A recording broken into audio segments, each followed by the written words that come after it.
Olá, você nos acompanhando no nosso canal no YouTube. Olha, eu de volta aqui e desta vez vamos falar sobre direito do consumidor em relação à questão da energia elétrica.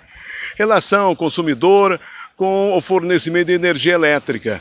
E é sobre esse assunto que eu vou conversar aqui com o Dr. Eduardo Rodrigues, ele que é ex-superintendente do Procon Mato Grosso e que tem um conhecimento fantástico sobre esse assunto e vai nos dar muitas dicas. Como que é essa relação consumidor com a energia elétrica? Essa relação, o cidadão tem aí o fornecimento interrompido, tem aí os seus prejuízos. Como fazer, como dar início, doutor Eduardo Rodrigues, numa relação de consumo? Sobre esse assunto de suma importância, que a energia elétrica, ele é um bem essencial, né? Para nós podermos iniciar essa nossa conversa, a gente vai definir, Davi, o que é o consumidor, como que caracteriza essa relação de consumo. A relação de consumo, ela vem especificada lá no artigo 2º do Código de Defesa do Consumidor, que diz o seguinte, que consumidor é qualquer pessoa física ou jurídica que adquire produto ou serviço como destinatário final, ou seja, é aquela pessoa que adquiriu um produto para o seu próprio consumo, né? Se ela adquiriu um produto e não é para o consumo e é para comercializar, já não caracteriza relação de consumo. Portanto, Davi, está aí o conceito de relação de consumo. Quanto à questão da energia elétrica, esse bem essencial que hoje passou a ser um artigo de luxo, Davi.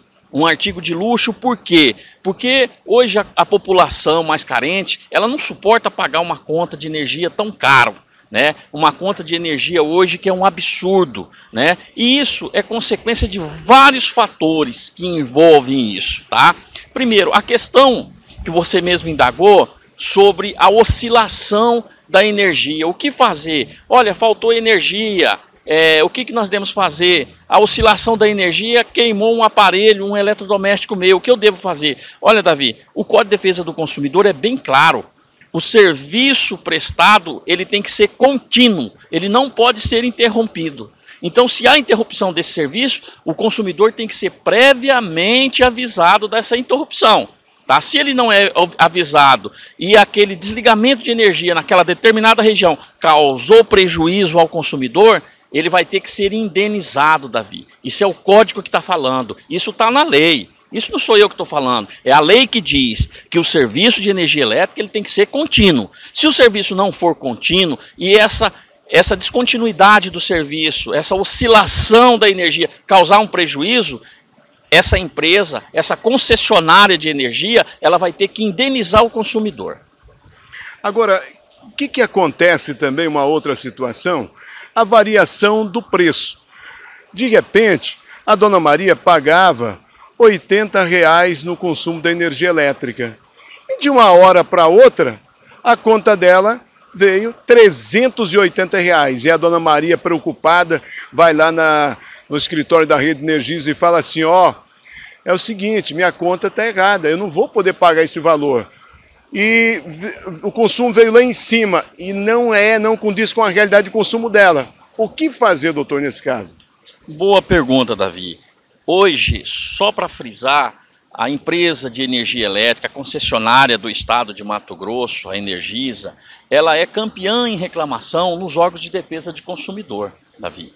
E o maior número de reclamação que tem é referente ao valor da fatura de energia elétrica. São valores exorbitantes. Então, nesse caso que você apresentou, se uma pessoa ela tem um consumo de energia igualitário, ela vem consumindo ali a média de R$100, R$150 e de repente do nada a sua conta passa para R$300, tem alguma coisa errada.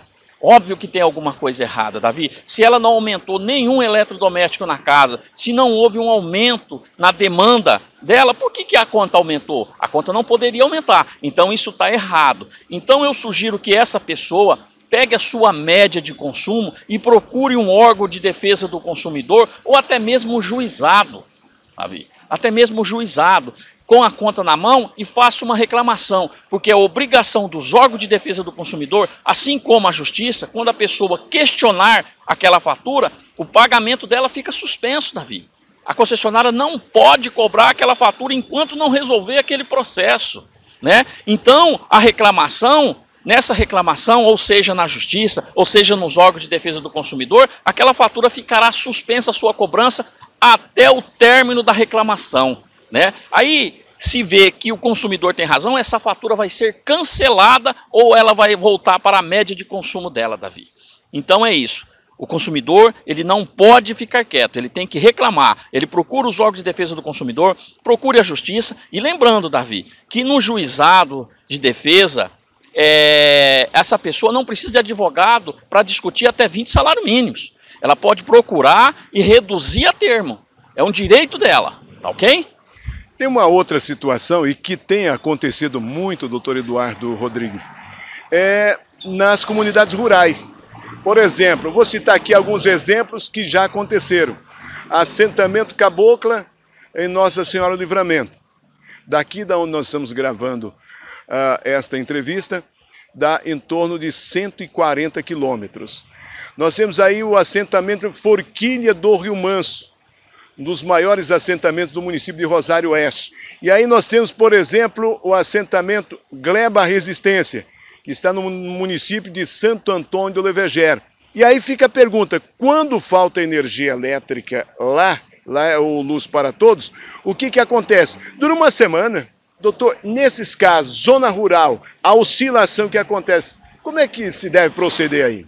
É da mesma forma, Davi, a zona rural ela tem pouca diferença da zona urbana. É só uma questão de prazo para a própria concessionária reativar. Mas eles não deixam de ser um consumidor e a concessionária é obrigada a informar se ela vai dar uma manutenção na rede, informar antecipadamente aquela região que faltará energia. Seja por qual meio de comunicação, seja por rádio, seja pessoalmente, mas ela é obrigada a dar essa informação prévia. Agora, em caso de faltar energia e ficar 3, 4, 5 dias sem energia e esse pessoal obteve um prejuízo em decorrência disso, eles também têm que reclamar. Eles têm que reclamar nos órgãos de defesa do consumidor ou na própria justiça, conforme eu disse anteriormente, tá? É um direito deles. A energia não pode faltar, você entendeu? Salvo para fazer alguma manutenção com aviso prévio. Ainda mais se houver ainda, Davi, uma oscilação nessa energia. Se houver uma oscilação e essa oscilação causar prejuízo, essa concessionária